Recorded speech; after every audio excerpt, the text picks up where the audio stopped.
Katmacha sabhikkhave Majjhima patipada Tathagatena abhisambuddha Chakkukarani Jnanakarani Upasamaya Abhinyaya Sambodhaya Nibbanaya Samvattati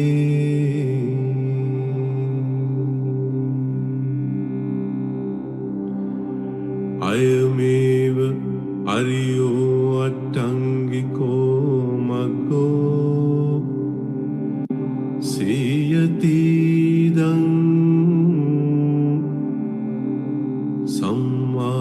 Sammaditthi Samma Sankappo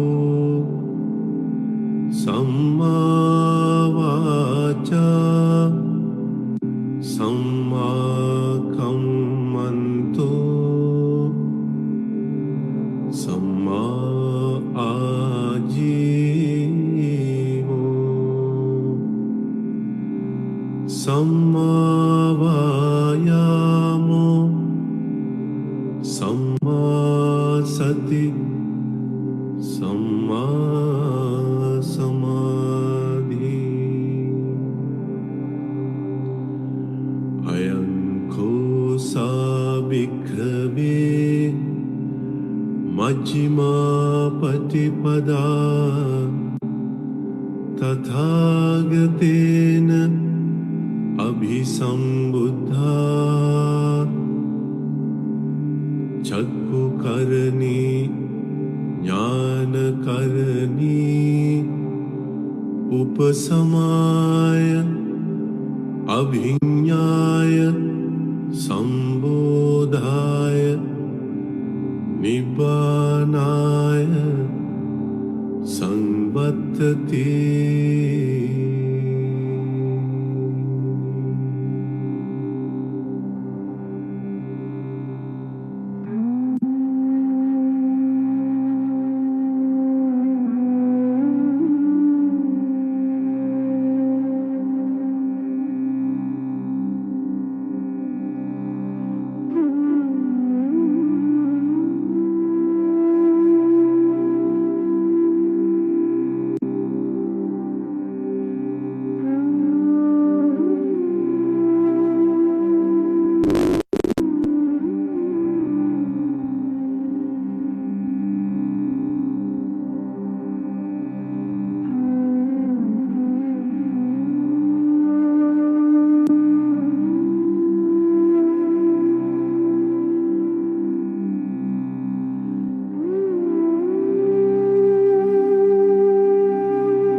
Idam kopana bhikkhave Dukkhaṃ ariya saccam Jatipi dukkha Jarapi dukkha Vyadipi dukkho Maranampi dukkham Appiyehi sampayogo dukkho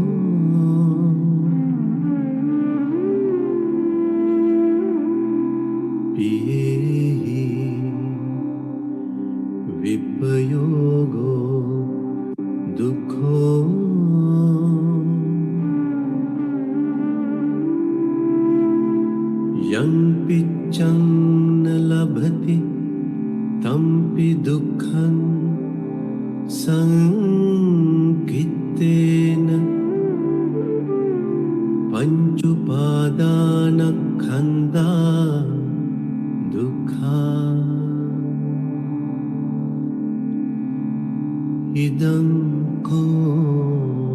pana bhikkhave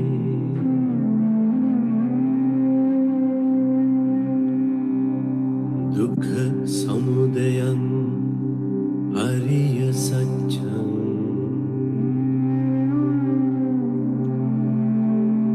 yayam tanha puno bhavika nandiraga sahagata tatra tatra abhinandini siyatidam kamatanha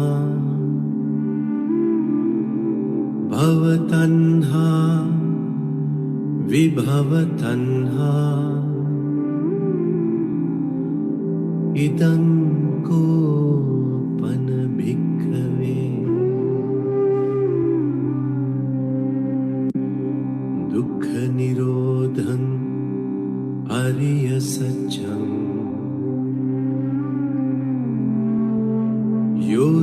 yotasayeva tanhaya asesa viraga nirodho chago padinissako mutti analayo idam ko pana bhikkhave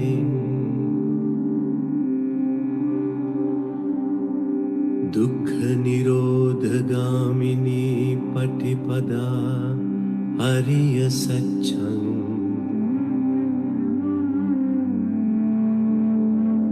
ayameva ariyo atthangiko maggo seyatidam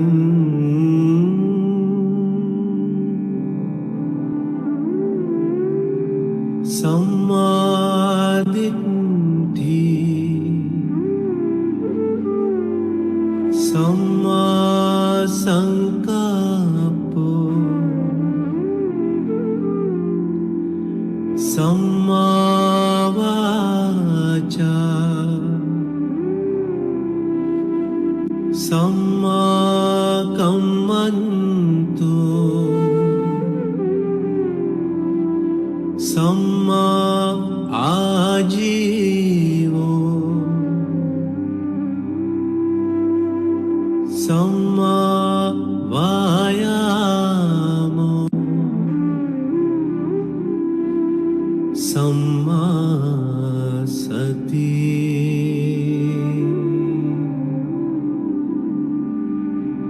samma samadhi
Greetings from Ashtanga Yoga Mandir. Thank you for joining the third session of the Dhyana meditation series. Today's discourse will be on Dhammānupassanā, conducted by Venerable Kusala Bhante, who is joining us from USA. Before we proceed with the session, there are a few important points that needs to be adhered to or noted by the audience. Please keep your microphones muted during the session. We will commence the program with a brief introduction on the topic. The next segment would comprise of a guided meditation, followed by a discourse and a question and answer session. Please note that the questions can only be raised through chat. Kindly switch on your video as a mark of respect. If this cannot be accommodated, do inform us in advance. Access of any account which creates undue disruption during the program, intentionally or unintentionally, will be revoked and thus will not be able to attend the session.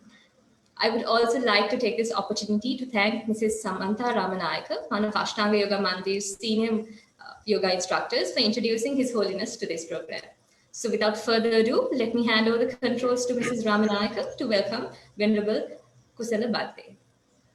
Over to you. Greetings to all of you from Astanka Yoga Mandir.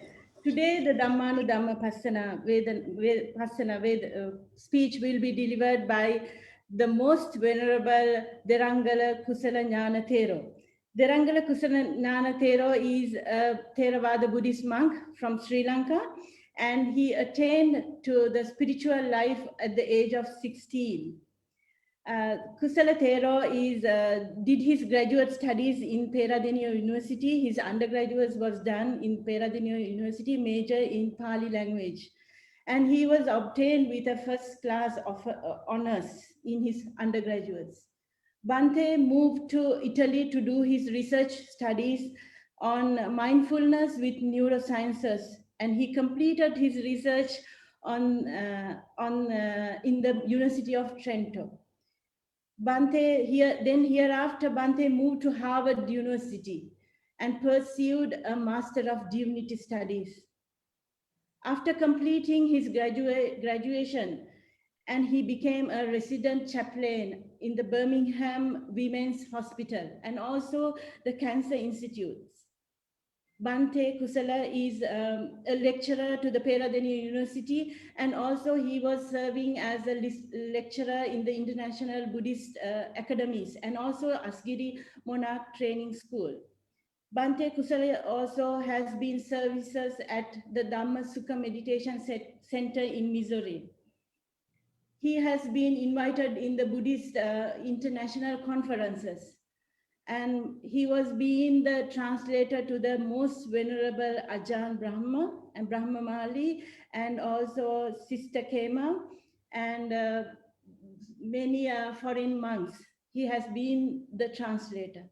He has been, Bhante Kusala, he has offered his Dhamma knowledge to the community of Moscow in Russia, and also he has moved to Canada and offered his Dhamma knowledge and to America and also the European countries, and also his Dhamma has been taken, he has been taken the Dhamma to the Southeast Asian countries.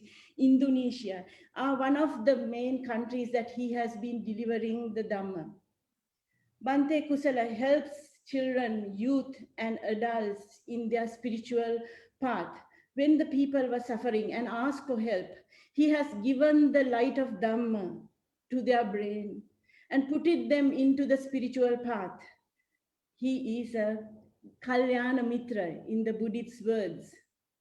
Bhante Kusala, since 2018, he is living in the Great Lakes of in the Michigan city.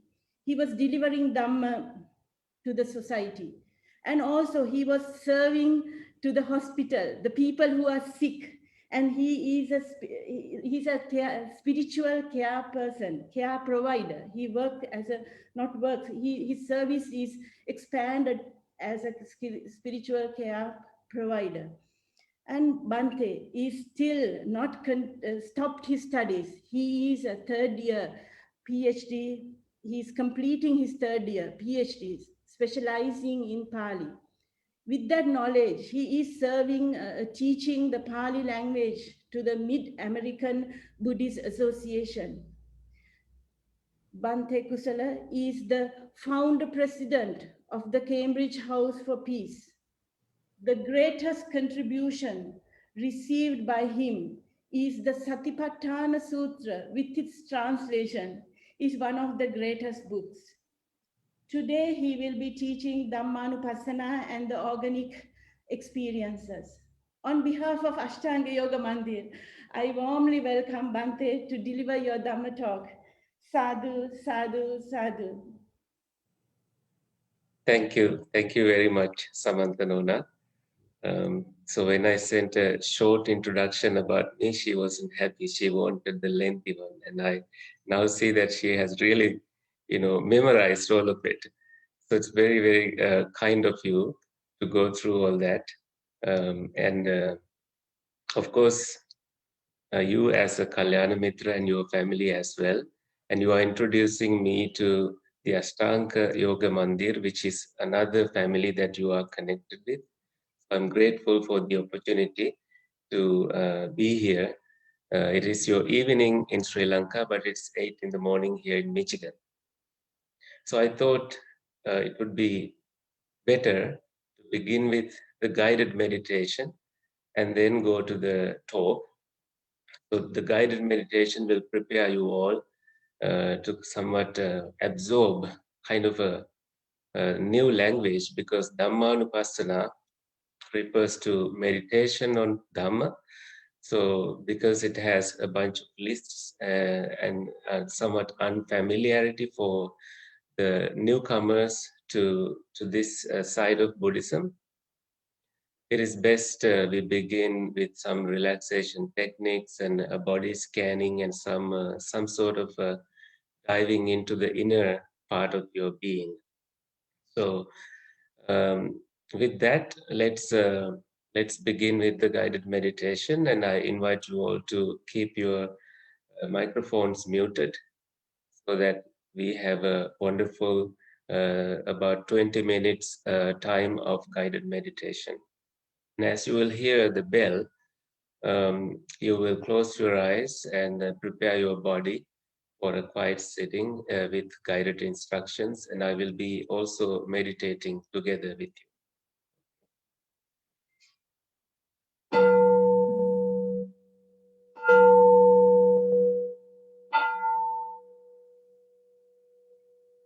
Please close your eyes and take a deep breath in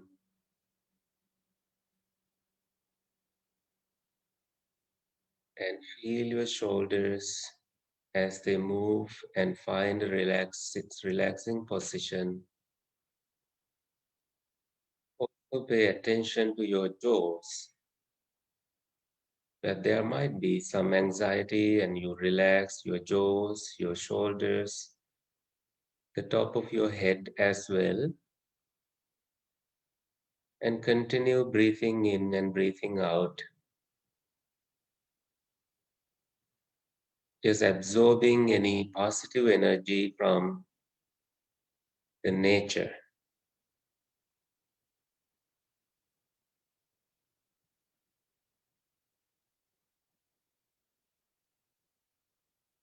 Now make sure your body is in erect position.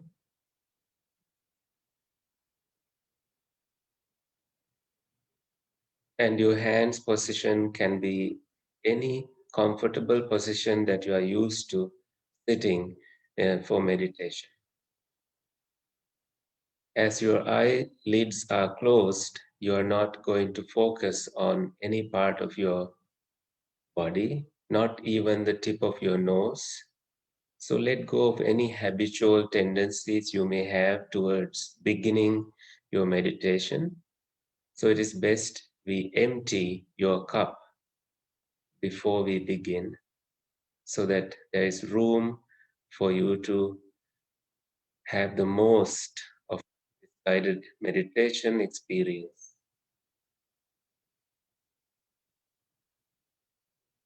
So starting from the top of your head, relax your muscles as you breathe in and breathe out comfortably.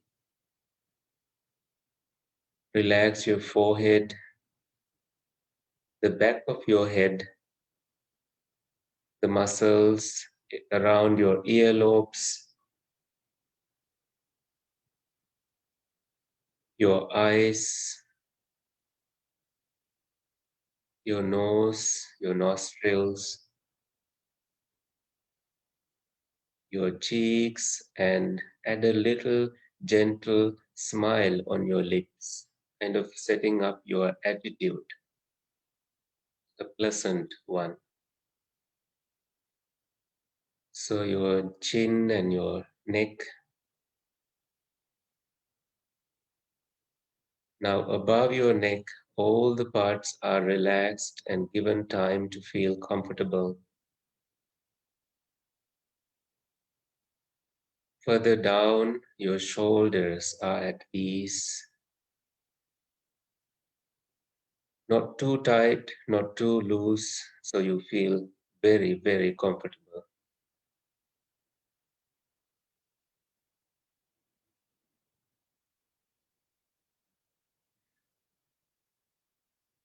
Your arms, your palms and fingers, so do not feel sore. In a short time, you lay them relaxed, perhaps in meditation posture, lotus posture if you are comfortable, cross-legged or half cross-legged, or you may as well just leave them like in a yoga posture that you are used to.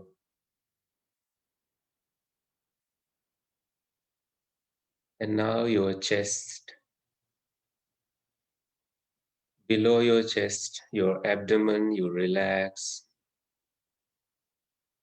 And your spine, your backbone, make it a straight line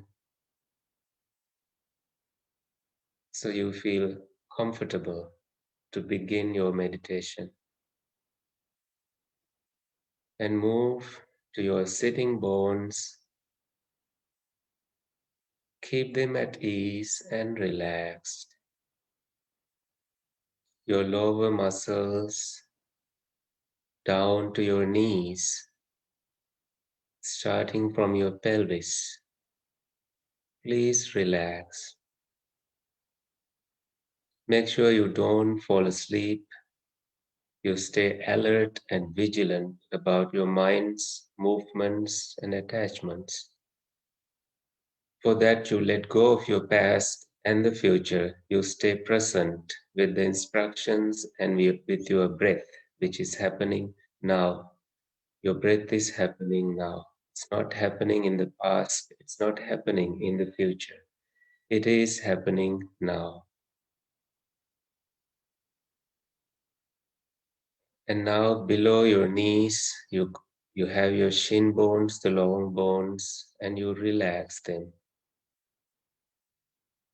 You are free to adjust, move, make them comfortable anytime during this meditation.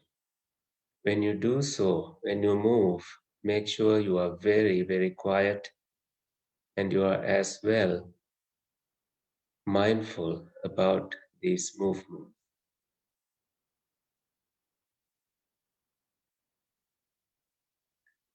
And last, you have your ankles, your toes, and your shin bone, and the soles of your feet. Sorry. So the soles of your feet as your last. You are grounded here and now. And quickly scan your body to see if you feel any agitations, making yourself, your body feel very comfortable. You move away from those agitations.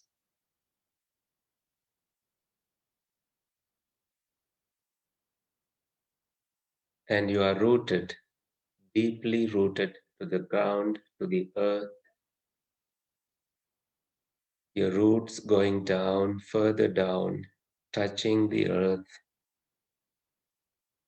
No matter where you are part of this universe, the earth matter. the fire matter and the air matter and the heat matter. You are part of the four essential elements. Now inviting positive energy back into the core of your body. Take a deep breath in and release. Another deep breath in and release.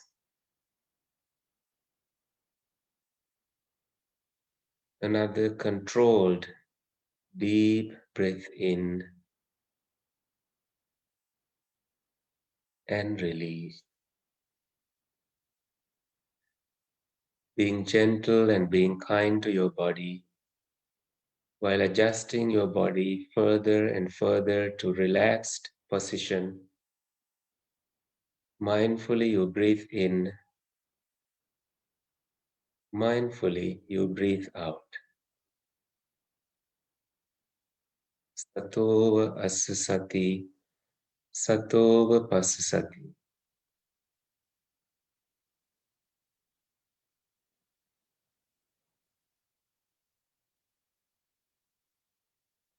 Breathing in long, you are aware that you are breathing in long. Breathing out long, you are aware that you are breathing out long. Dighang va sasanto, dighang asasami pajanati.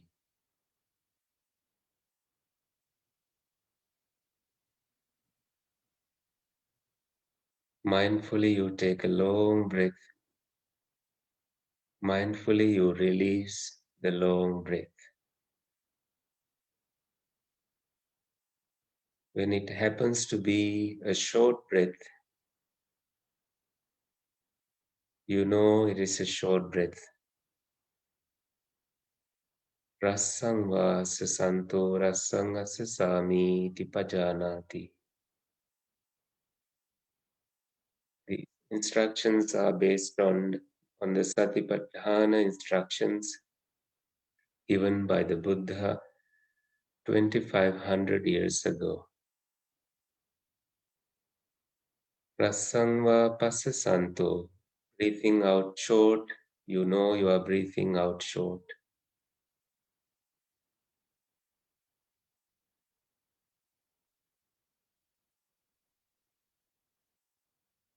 Mindfully, you breathe in, aware whether it is short or long as they happen in your experience. Air goes in through your nostrils and air comes out.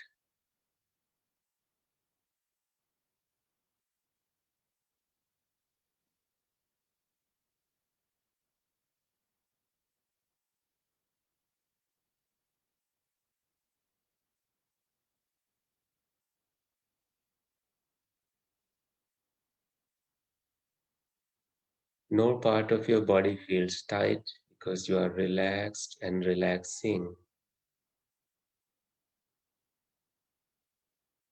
Take a deep breath in and exhale.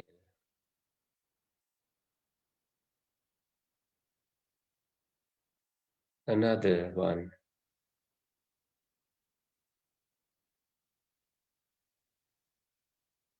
And another one.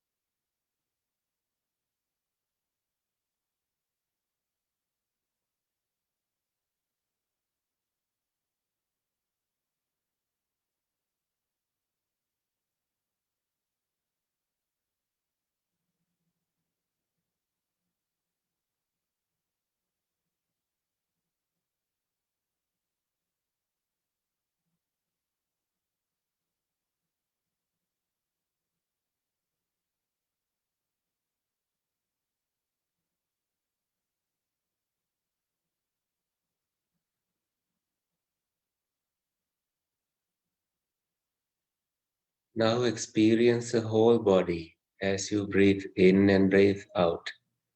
You notice your shoulders' movements and the movements in your upper body as you breathe in and as you breathe out.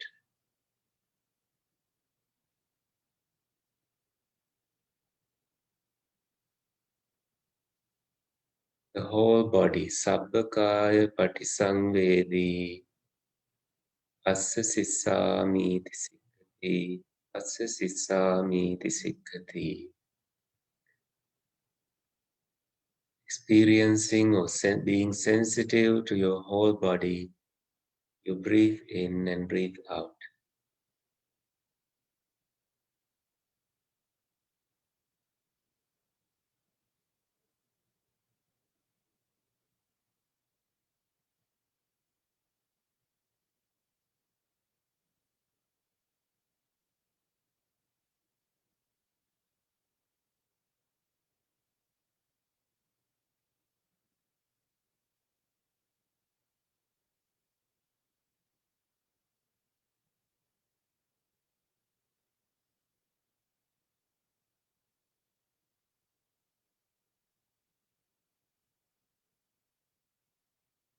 Your attention is directed inwardly to the breathing experience altogether.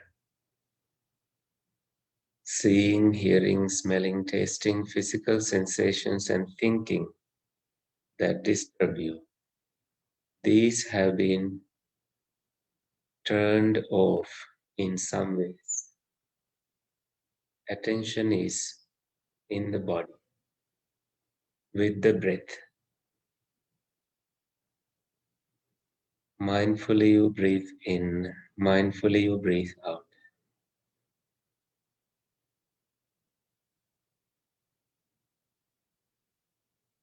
If you had to scratch your throat, feel free to do so. Have to be stuck in you. You are not in prison, you are in heaven, in the peace of heaven, in the comfort of your own present awareness. Just hang in there, experiencing the whole body as you breathe in and breathe out.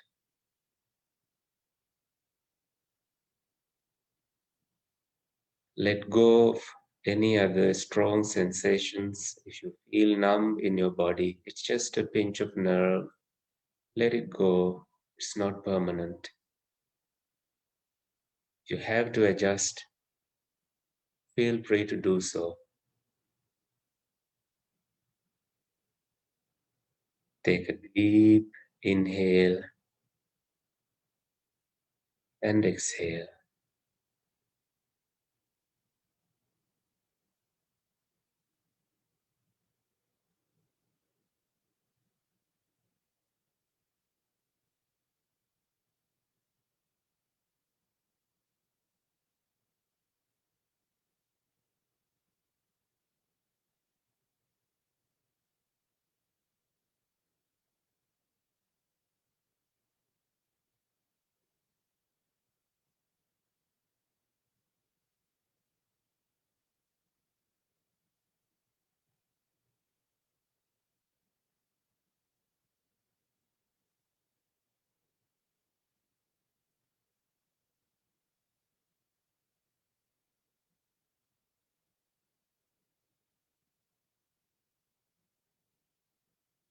Asambhayam kaya sankarang assa sissamiti sikkati passa sissamiti sikkati. Tranquilizing the whole body, you breathe in and you breathe out.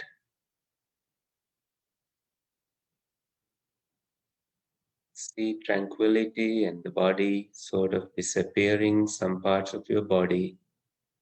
You don't know, you don't feel their existence. You don't go to find if they do exist. Let them disappear. You are coming closer to to the present awareness of your breathing. Take your time. Just breathe in, breathe out. Allow your natural breath to do the job of relaxing you inside and out. The breath too will disappear.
Mindfully allow yourself to feel the expansion around you. Allow joy to arise, samadhi to arise,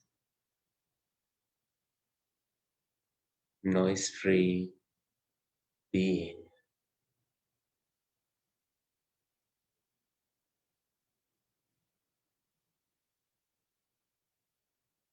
The breath disappears and comes back. It will continue.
In a brief moment of silence, we will end the meditation with the bell.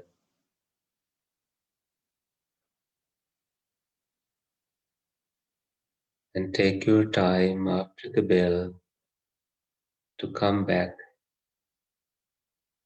to listen to the talk, to come back to the real experience, just the ordinary experience.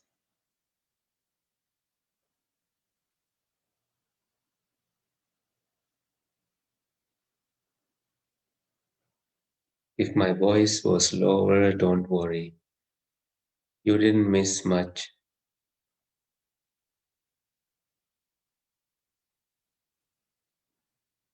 It's just this tranquility that is important.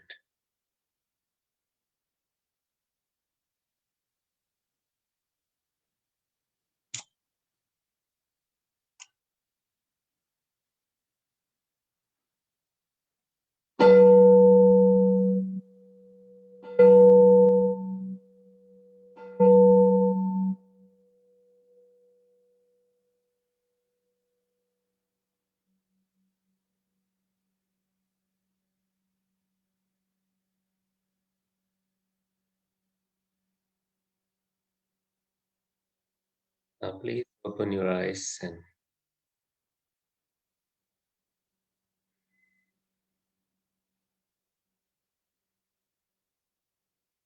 great. So today we are learning about Dhammānupassanā. This is a two-word made into one. Dhamma is the nature. Anupassana is observing, seeing according to the nature. So anu has a significant meaning.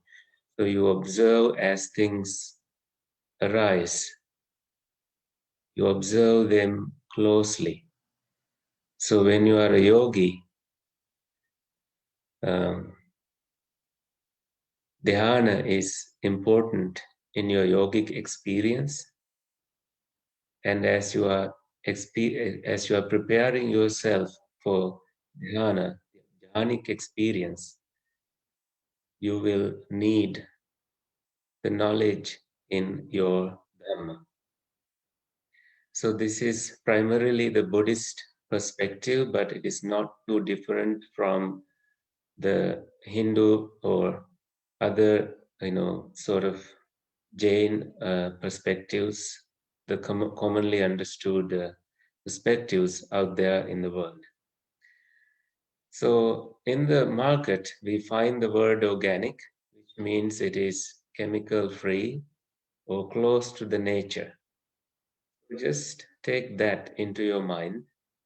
So the observing of Dhamma is quite similar to that. I will give an example. People get so excited about, when they are about to get married. And as a tradition, this is just a worldly example. As a tradition, you put on an engagement ring, which is very exciting. And then on the day of your wedding, you put on your wedding ring. And what happens after?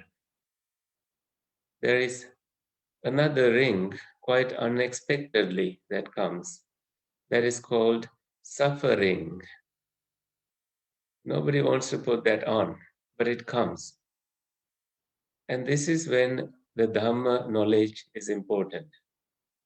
To not fight with things that arise and pass away. To make peace from within. When a couple gets married, the first year of their marriage, the wife listens to the husband. The second day of marriage, husband listens to the wife. The third day of marriage, the neighbors listen to both of them. This is, again, the unexpected arrival of chaos into some unity, some people's lives. So the Dhamma experience is far away from all that noise. all that chaos. Imagine just a teenager. When they turn to teenage years, some transformations happen within their life's experience. Suddenly, the neighborhood girl that was not so important before becomes so attractive to a boy. That is because his intelligence is hijacked by hormones. And when it comes to adults, we see a lot of things that are attractive. What is happening there? That is your intelligence being hijacked by your emotions, electronics, social media, and your own sensory experience. And sometimes we get too caught up with it. We become addicted. So we have addictive impulses. We also change our experience unknowingly to a depressive state. And if you are depressed, you are living in the past. If you are anxious, you are living in the future.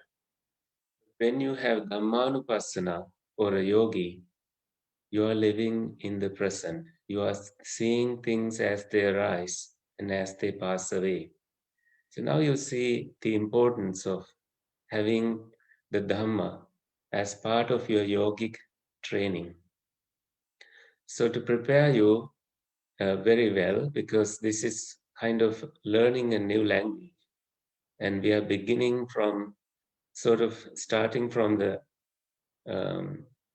Dhammānupassanā. Usually before that, we have Kāyānupassana, observing the body, which includes the breathing, which we just did, which includes the 4 elements. Also, it includes the 4 postures. You are being mindful about your postures, and you expand it to full awareness. So you are mindful about all your bodily activities. You are aware of what your mind is doing when you are doing all these other things. And you observe the 32 parts of your body. And also, finally, in Kāyānupassana, in establishing mindfulness of body, you have the last resort, which also is helpful to cut off your greed, your lust. That is to observe a body in decay in 9 stages. When the body is thrown into charnel ground, you compare that, the decaying body, the deteriorating body, to your own body and observe it. So to detach from the idea, the false view that this body is me. So Dhamma knowledge helps you in that. So Dhamma is very central in your yogic awakening, spiritual awakening. And then we have Vedana-Nupassana, which is about feelings. There's just the 3 types of feelings: pleasant, unpleasant, and neutral feelings, which we felt in some ways today. And then we move on to Chitta-Nupassana, observing the chittas, raga chitta, the lustful mind, the chitta of dvesha, the mind of hatred, ill will, feeling annoyed towards yourself or towards experiences. And then moha chitta, that you are deluded, you are living in an illusion. That too needs to be observed. So that is done through Chitta-Nupassana. Not only that, you experience joyful chitta, joyful mind, you experience sort of a lot of things like expansion in your experience, you observe the contraction in your mind. All these things belong in Chitta-Nupassana. It includes any positive, any negative, anything that you experience. So you are mindful on that. And now the last one is Dhammānupassanā. in the 4 foundations of mindfulness, 4 bases where we can establish mindfulness to have an awakening experience. This is Dhammānupassanā, observing dhammas, observing nature.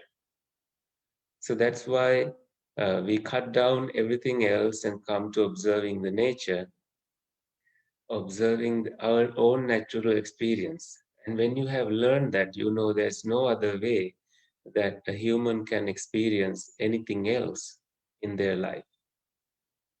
And you see the origin of things and the cessation of things, the passing away of things, and you make peace with it. You know for sure that this too shall pass. Any judgment you make on yourself, this too shall pass. Any word somebody used to hurt you, this too shall pass. They can judge you, but you don't allow yourself under their judgment, because you know this is just the nature, this is just a dhamma, this is just an experience. Let's learn more about it, and I will use the slides. So for that, I will share the screen.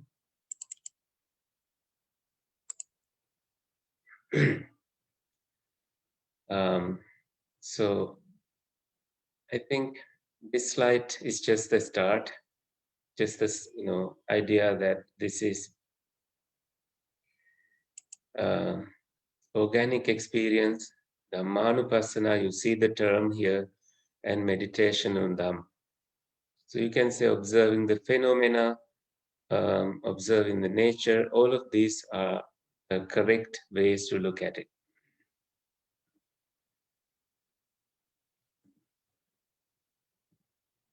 Why we learn this? As I mentioned earlier, this is a central part of yogi's spiritual experience. And are we learning techniques? So these are a little bit more than techniques. Now, without these, you're not going to have an awakening experience. That is why we are learning this. And let me begin with the lotus mind example. Your mind is like a lotus. You look at my hands, you see with the sunlight, this lotus begins to bloom slowly. And inner petals are more delicate, fragrance-full and beautiful. You want to feel it, you want to be with it. And it's a beautiful thing to see a lotus fully blossomed. Your mind is like that. And by default, your mind has, just like a lotus, it has the outer thick layer of petals, which is prone to dust, prone to impurities, prone to mud. But when it opens, just like the lotus, your mind has beautiful things. The yogi knows this. As the body becomes flexible, the mind also becomes flexible. So this is the whole theme for today. As you will walk through the different aspects of Dhamma observances, you will see how the lotus blooms. Now, I will take an example, which is the story of an empty boat. So this one monk wanted to find the most secluded, isolating place for meditation. He went to the ocean because there is no sight of people, no noise. It's just the ocean. So he took a boat, he took food, and he went into the middle of the ocean, and he began meditating, his eyes closed. And little later, he heard a noise, he heard a sound. This is so strange. He wasn't prepared for this. And he started kind of blaming, like, these fishermen, they didn't see my boat. So he was scolding in his mind, thinking that the fishermen will go away. But no, there is this noise coming and something is hitting against his boat. So his mind went into thinking state. He couldn't concentrate. And he was so disappointed. So he opened his eyes only to see it was just another empty boat. So he was blaming for nothing. He was blaming an imaginary fisherman. You see, this is exactly the nature of our experience. This is a tremendous experience when you just know that the noise is in your own mind. It's not others. You create your own mind, your own noise. You disturb your own peace, no matter how peaceful your environment is. This is part of the hindrances that we are dealing with, which you will learn very soon today. And I'll come back to the lotus mind and boat experience with the explanations you will learn. Mind goes in every direction. You have cupcakes, you have, grab and go, you have the things to do in the future and the things that happened in the past, your fears, your best fears exposed, and your cravings and aversions. This is the nature of your mind. So now we have a thing called 4 foundations of mindfulness, as I explained earlier.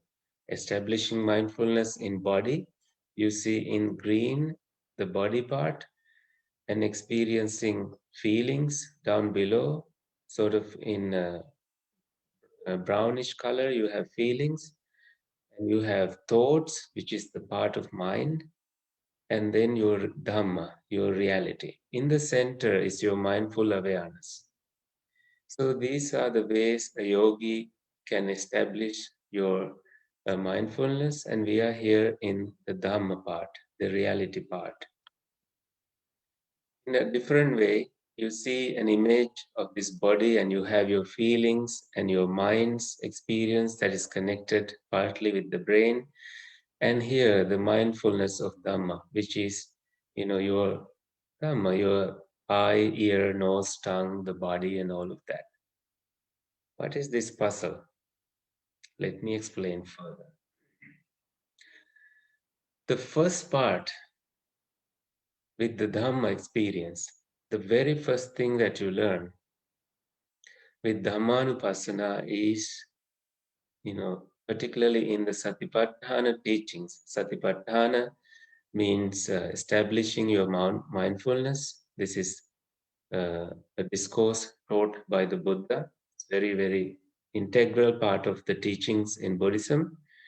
And look at these monks. One of these monks have ill will, and this second monk has sensory desire. He's looking at food. And this other monk has restlessness and worry. And the other monk has doubt. And the other one has sloth and torpor. Who do you think is meditating perfectly? I believe it is this monk. The monk in sloth and torpor is meditating perfectly because he just let the nature be. He's taking a nap in meditation. After the nap, he's more relaxed and he'll be able to concentrate. So the 5 hindrances is Dhamma. Observing these 5 hindrances, this is catching it like you are catching a snake in a forest as you are walking. So you don't step on the snake, you avoid it, but you continue your journey. Your trail is undisturbed. So these snakes are present in a meditator's mind. So all you have to do is to notice that sensual desire is present in you. Notice how it arises. Perhaps it arose because of a movie you saw, because you are hungry, because you haven't slept, because you have eaten too much. So now you find the remedy for it. If you have eaten too much or if you have eaten too little, all you have to do is just balance your diet. You will just, it's just an external disturbance. For a yogi, so you have found the treatment for that and you move on. That's how you overcome these hindrances. And now you know how the non-arising of it can be in your experience. You need tremendous effort to know that this will not arise again. So energy is important. You know, when I said this last monk was meditating perfectly, actually he's just taking a break. In that sense, he'll come back and then he will strive harder. This is not to discourage you. You need to strive harder, and then you come into observing your mind perfectly, and you let go of your hindrances. So you have, experience of being free from a prison, being free from a desert, being free from a jungle. You're just clutter-free in your mind. This is key to an observer of meditative experience. So making sure that this will not come back is key to your awakening. All right. Now the second part is about, in your Dhammānupassanā, you observe the 5 aggregates. These are called skandhas. So just read the line below. This is from Bhikkhu Bodhi. Don't read the image yet. These 5 aggregates are the building blocks that we typically use to construct a sense of personal identity. They are the things that we cling to as being mine, I, and myself. So you have a heap of feelings. Now look at the image. You have perceptions. So feelings are Vedana skandha. Perception is Sanya skandha. You perceive things as colorful or frames and different things. And you have Vijnana skandha, consciousness. And you have mental formations. So Sanskara skandha. And in the center, you have form skandha, your body, Rupa skandha, with 6 senses. Just knowing this will be helpful. So when feelings arise, for example, it is part of your skandha, you don't apply a label that this feeling is me. You don't apply a label that this feeling is mine. The nature of any feeling is they just don't stay permanently. They come and go. Right?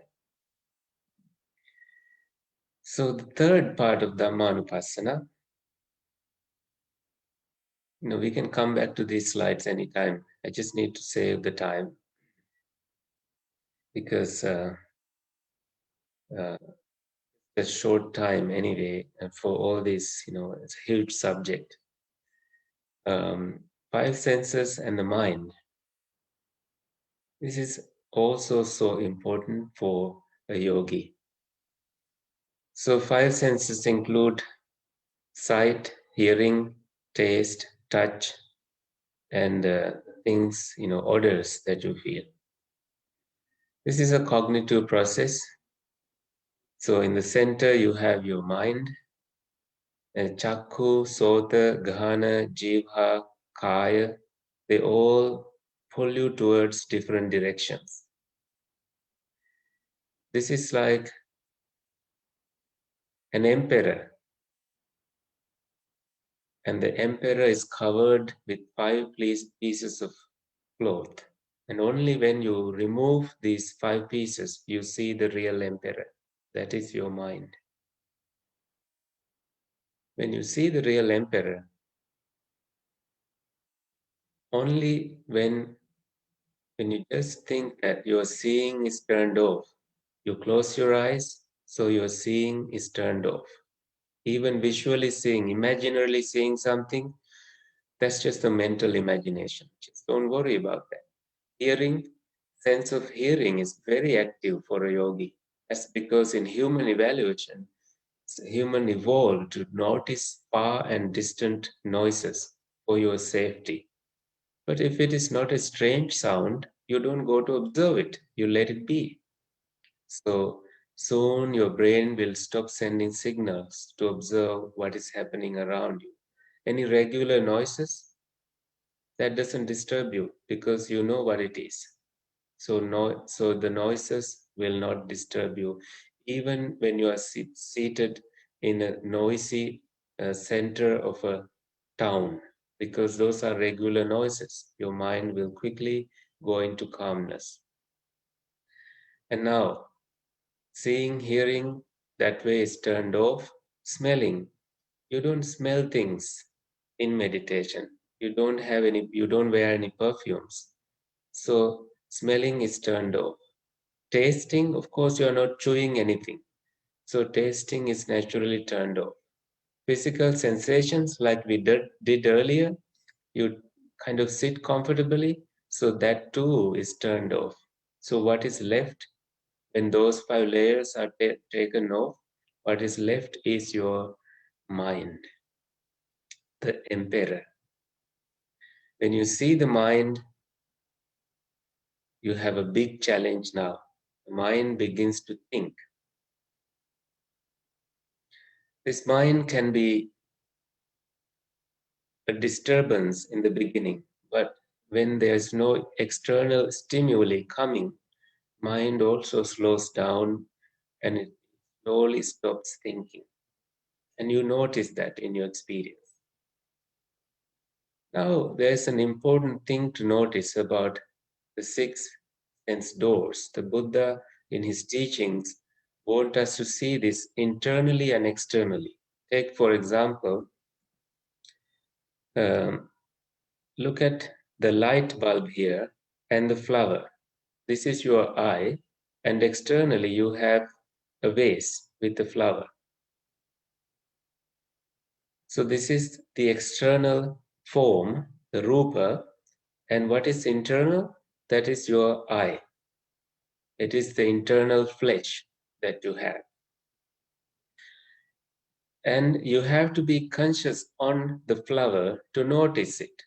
Your eye may be looking at the flower, but hearing something or thinking about something, so you don't notice the flower.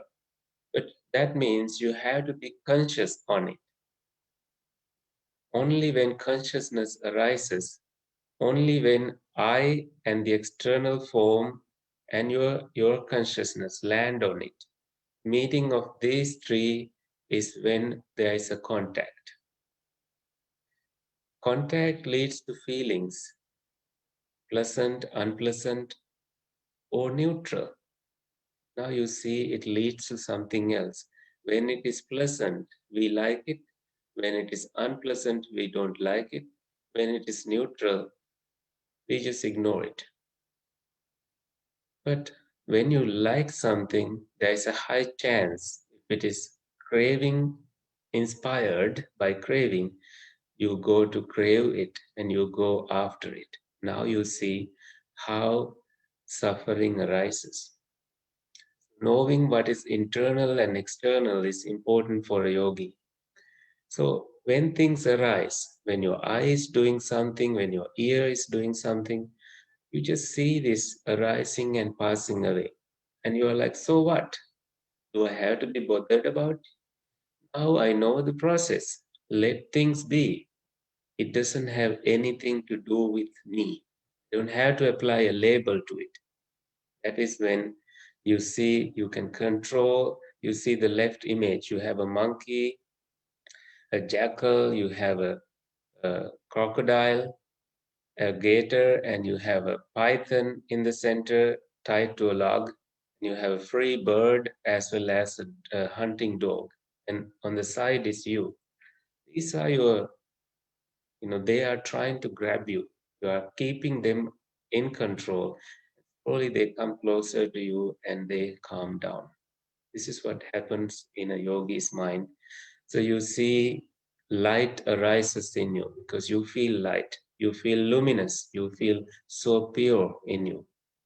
And any signal comes, your eye collects it, and there's a transduction, it processes things and continues processing in your brain, When it matches your brain, there is an action taken, thinking or action, the physical action.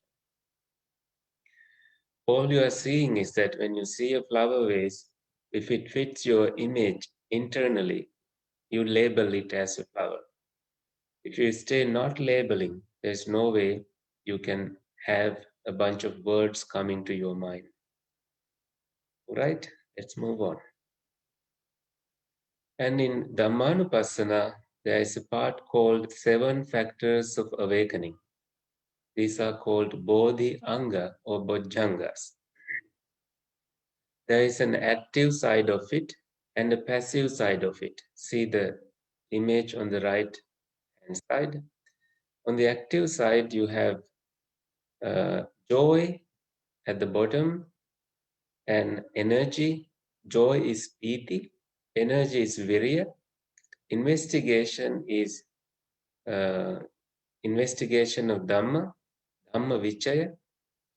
So piti, virya, and dhamma vichaya, these have to be actively aroused.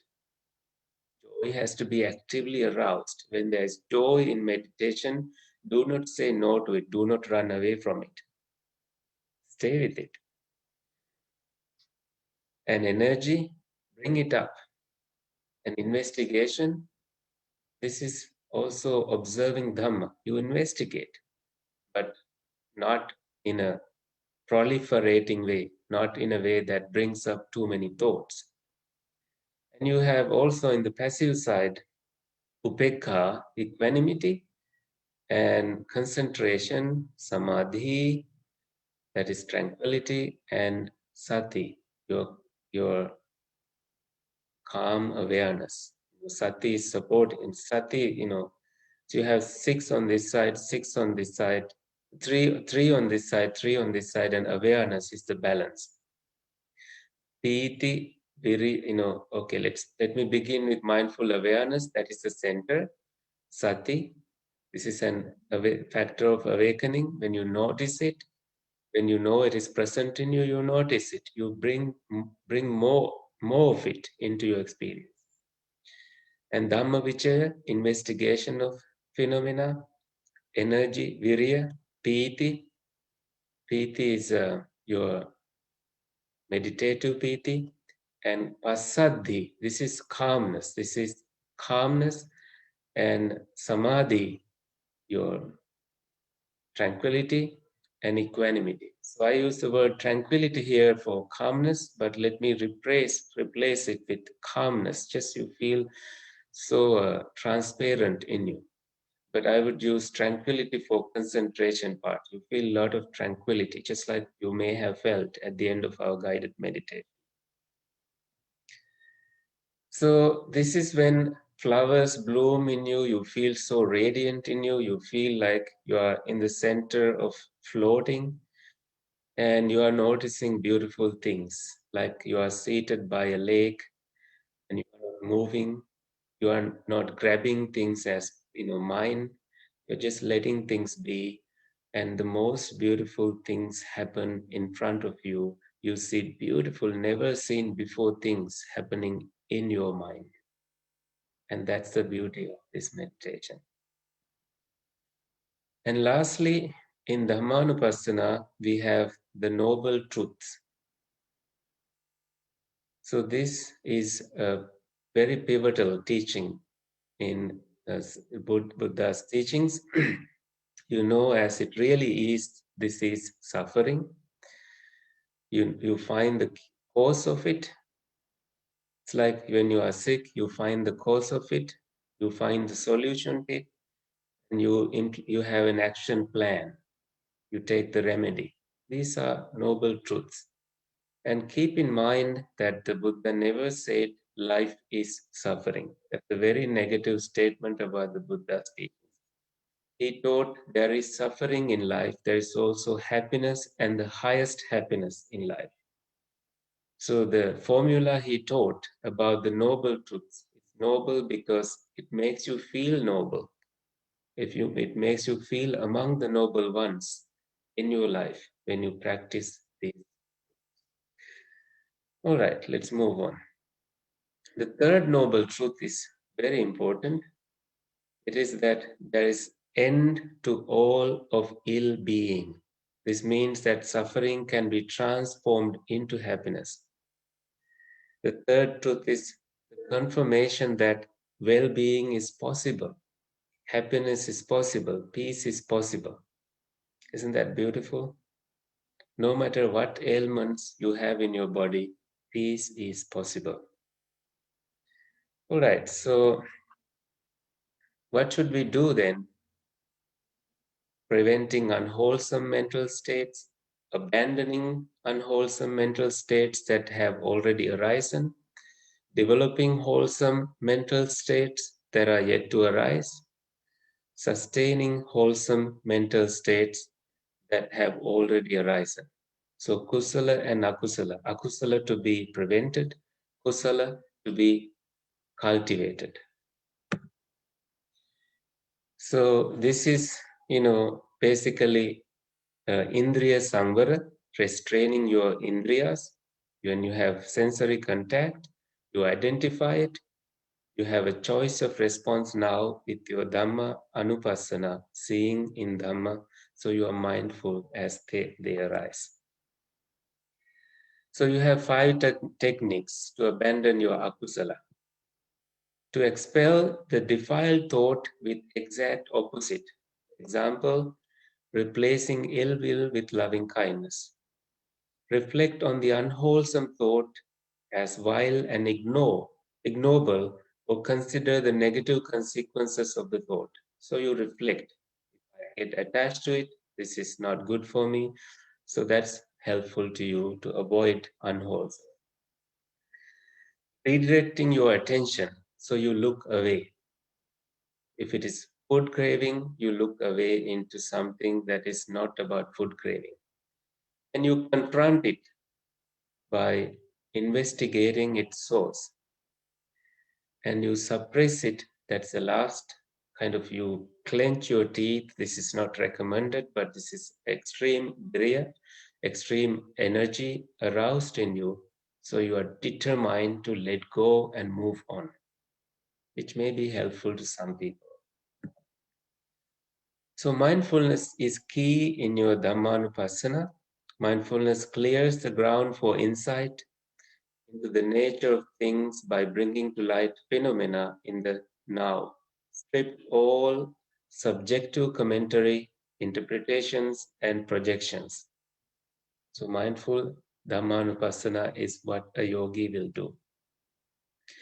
These are my favorite quotes, and with this, I will perhaps open up for questions.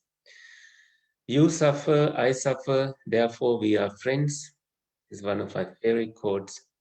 The path is, there is no traveler. Awakening is, there is no one entering it. This is Visuddhimagga quote.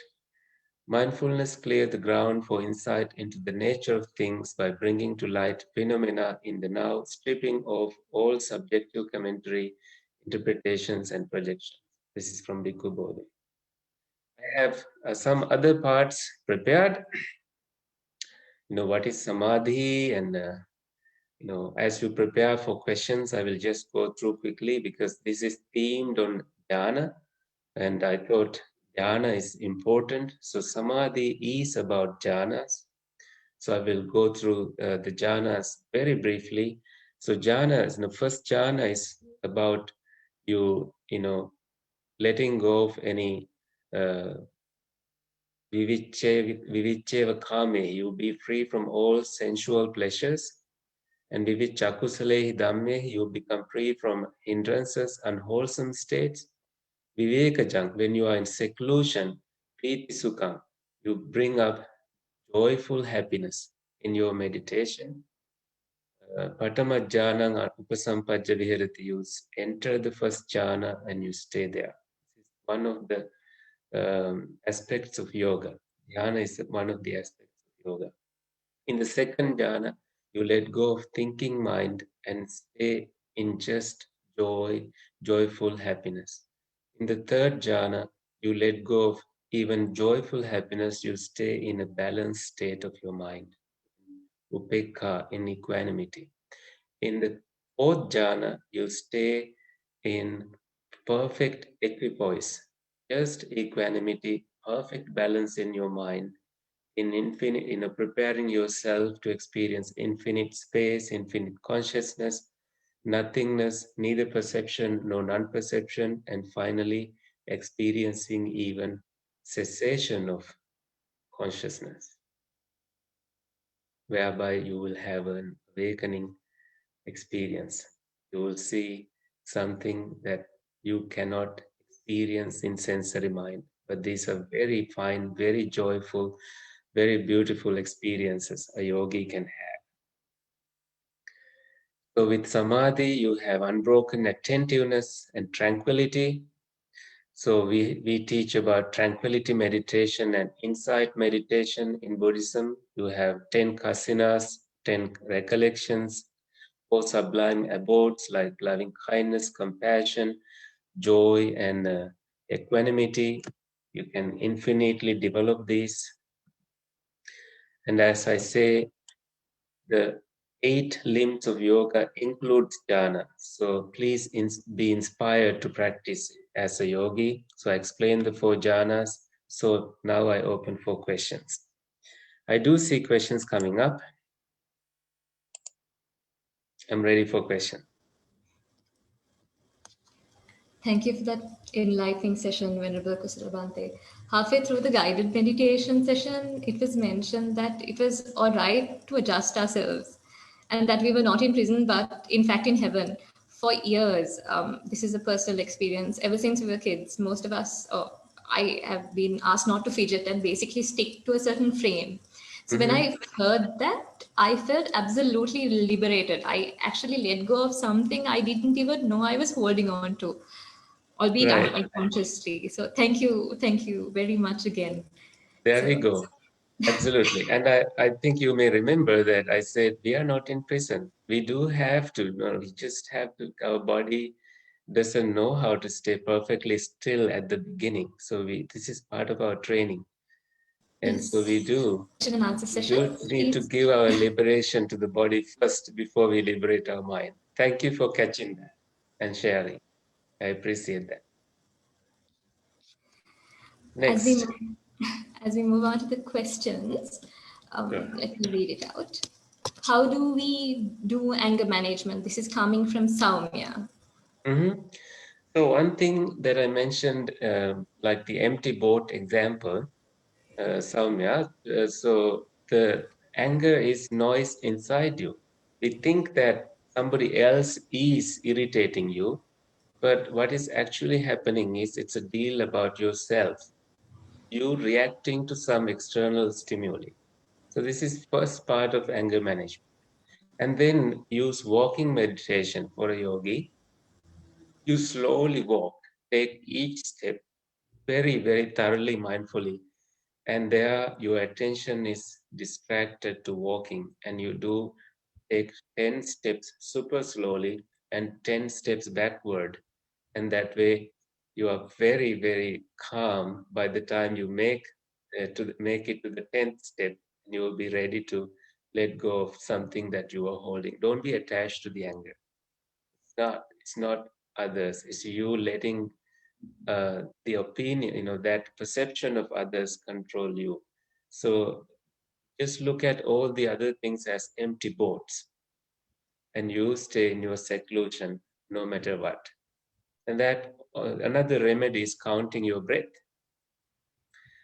but slowly, like up to 10, and then not 10 breaths, but as you breathe in, you count 1, 2, 3, 4, 5, 6, 7, 8, and then 8, 9, and backward. So 10, 9, and backwards. I hope that helps. And then slowly you will realize that you are not letting anybody control your mind. You prefer the peace that you cultivated. You stay in it, and you will love it. Thank you. The next question. This is from Tirsha De Silva. Bhante, could you